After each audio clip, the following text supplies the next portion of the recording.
চলে যাবে মহতী এই উদ্যোগের সাথী টি স্পোর্টস।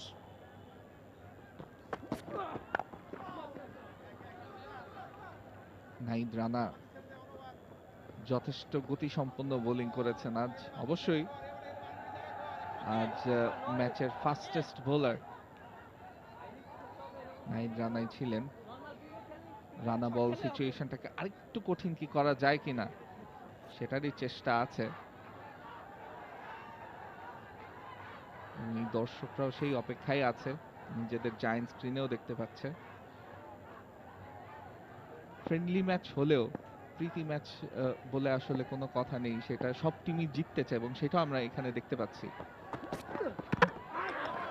বোল্ড হয়ে গেছেন, স্টাম্প ভেঙে গেছে এবং দুর্দান্ত একটা ডেলিভারি ওখানে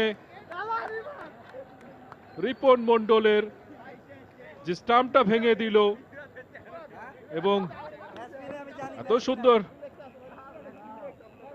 ফুলার লেন ডেলিভারি, বলের লাইনটা পিক করতে পারেননি ওখানে। যেটা লক্ষ্য করতে হবে, রিপনের বলের লাইনটা তো পিক করতে পারেনি, তার প্যাডে লেগে তারপরে স্টাম্পে কিন্তু লেগেছে। আকবর আলী বড় শটও খেলতে চাচ্ছিলেন, রিপন মন্ডলকে অবশ্যই কৃতিত্ব দিতে হয় এবং তারপরে তিনি আকবর আলীকে কিছু একটা বললেন। তো একটু আগে যেটা বলছিলাম যে এখানে প্রীতি ম্যাচের ক্ষেত্রেও দুটো টিমের মধ্যে প্রতিদ্বন্দ্বিতা চরম পর্যায়ে হচ্ছে এবং মোহাম্মদ সাইফুদ্দিন নতুন ব্যাটার চলে এসেছেন, বা হাতি ব্যাটার।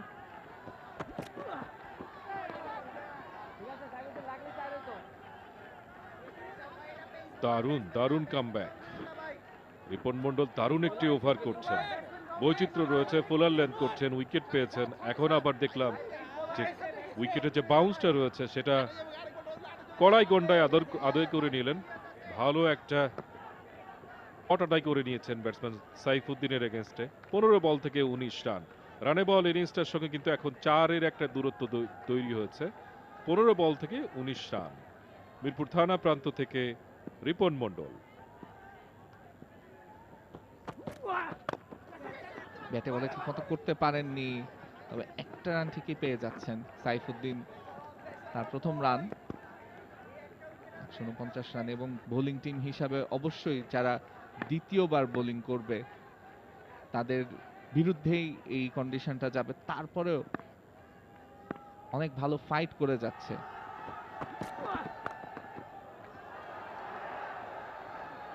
চমৎকার ওখানে পুল, দেখার মতো শট, চমৎকার কানেক্ট করেছিলেন, বাউন্সের উপর চড়ে বসেছিলেন মেহেদী হাসান মিরাজ।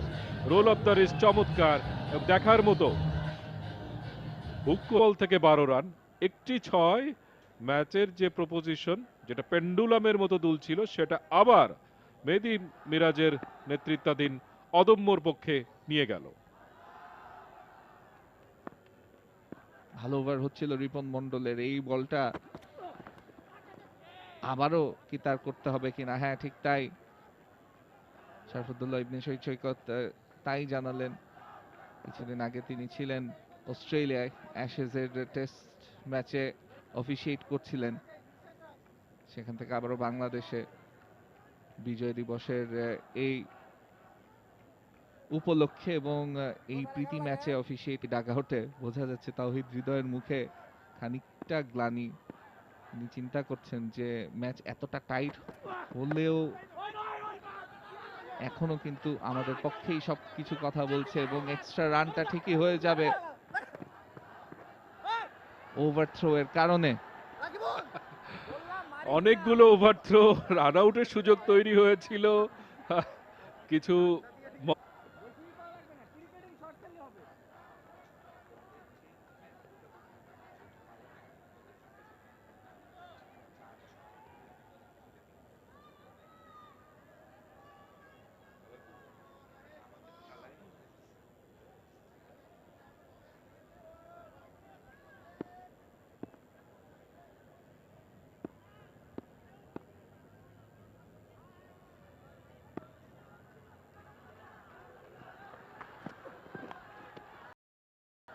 ফ্লিক করতে চেয়েছিলেন, ব্যাটে খেলেছেন কিনা জানি না, তবে বাউন্ডারি পাবেন, 4টি রান। এবং সমীকরণটা আরেকটু সহজ হয়ে গেল মিরাজ এবং তার দলের জন্য। Captain leading from the front বলতে হবে। গত ওভারে হুকের মাধ্যমে 6টি রান পেয়ে গিয়েছিলেন রিপন মন্ডলের বিপক্ষে। এই ওভারের প্রথম বলে একটু বেশি স্ট্রেট ছিল বলটা, সেখানে পুরোপুরি ফায়দা নিতে পেরেছেন মিরাজ। 13 রানে পৌঁছে গিয়েছেন মাত্র 5 বল থেকে। জেতার জন্য লাগে আর 6টি রান।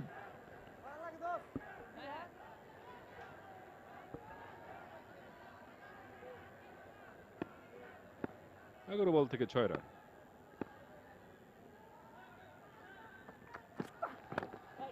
স্টাম্পের মধ্যে ঢুকছিল, ডট বল হবে। ভালো লেন্থ, মিরাজ দেখে শুনে খেলেছেন, কারণ প্রথম বলটিতে কিন্তু তিনি বাউন্ডারি পেয়েছিলেন। এর জন্য প্রথম ইনিংসে যেই ব্যাটিং করবে না কেন, দ্বিতীয় ইনিংসের বিপক্ষে একটু বেশি এক্সট্রা এফার্ট দিতে হবে। যে এক্সট্রা এফার্টটা মাত্র নাহিদ রানা দিলেন তার বোলিং এ।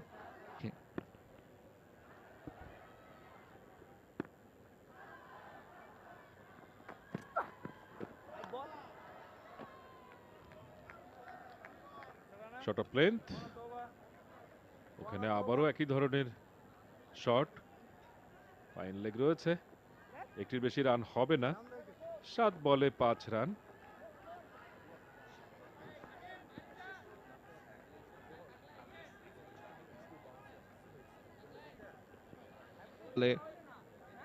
একটা 6 হয়ে যায়।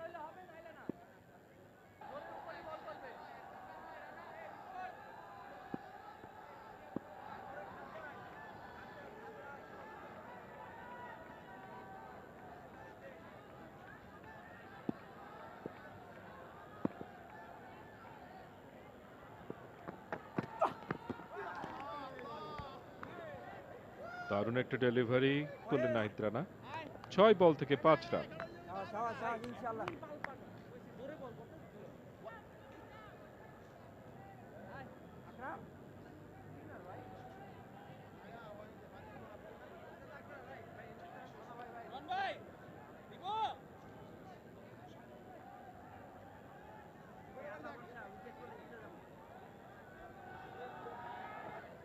ফিল্ড সেটআপটা আমরা দেখে নিলাম।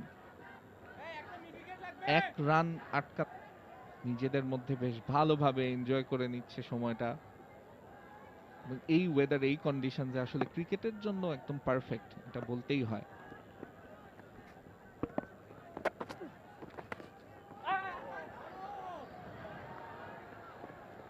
রান পাবেন ব্যাটসম্যানরা, যেভাবেই আসুক সেটা। ব্যবধান কমছে, 5 বল বাই আকারে। আবার সৈকত সেই সিগন্যালটা দিলেন। মনে হয়েছিল ক্যাচের মতো কিনা, কিন্তু আম্পায়ার যেহেতু বাই দিলেন, ব্যাটে তিনি খেলতে পারেননি। নুরুল হাসান সোহান তার হাতে লেগে, ইনফ্যাক্ট গ্লাভের যে ওয়েবিং আছে সেখানে লেগে তারপরে বলটা নিচে দিয়ে চলে যায়।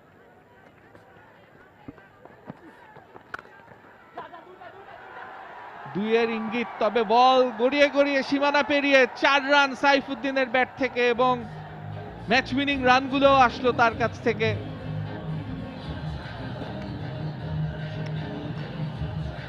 একই সঙ্গে অবদম্ব